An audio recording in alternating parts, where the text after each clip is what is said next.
సార్వత్రిక ఎన్నికలు ముగిసి కొత్త ప్రభుత్వం ఏర్పాటు మెరుకులు తిరుగుతూ చకచకా జరిగిపోయింది. ఇప్పుడు సింగరేణి వంతు. బుధవారం సింగరేణి గుర్తింపు కార్మిక సంఘం ఎన్నికల పోలింగ్ ప్రారంభమైంది. ఉదయం 7 గంటలకు ఎన్నికల పోలింగ్ మొదలు కాగా సాయంత్రం 5 గంటల వరకు కొనసాగనున్నది.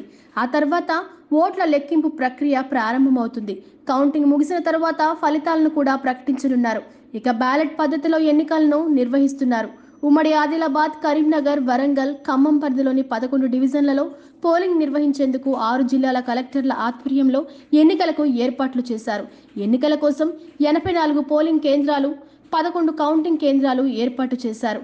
ఈ ఎన్నికల్లో 13 కార్మిక సంఘాలు తలపడుతూ ఉండగా 11 ఏరియాల పరిధిలో 39,827 మంది కార్మికులు ఓటు వేయనున్నారు. సింగరేణి ఎన్నికల అధికారిగా శ్రీనివాసులు వ్యవహరిస్తూ ఉండగా ఎన్నికల విధుల్లో 650 మంది పాల్గొన్నారు. మరి వేచి చూడాలి గెలుపు ఎవరిని వరిస్తుందో. విధులు నిర్వహిస్తూ గుండెపోటు రావడంతో సింగరేణి కార్మికుడు మృత్యువాత పడ్డాడు. బుధవారం ఉదయం షిఫ్టులో శ్రీరాంపూర్ ఏరియా వర్క్షాప్లో విధులు నిర్వహిస్తుండగా విలాసారపు శ్రీనివాస్ అనే జనరల్ మజ్దూర్ సింగరేణి కార్మికుడికి గుండెపోటు వచ్చింది. దీంతో అతన్ని ఆసుపత్రికి తరలిస్తూ ఉండగా మృత్యువాత పడ్డాడు. నేనొక నిజం, జరిగే యథార్థాల అగ్ని పర్వతం.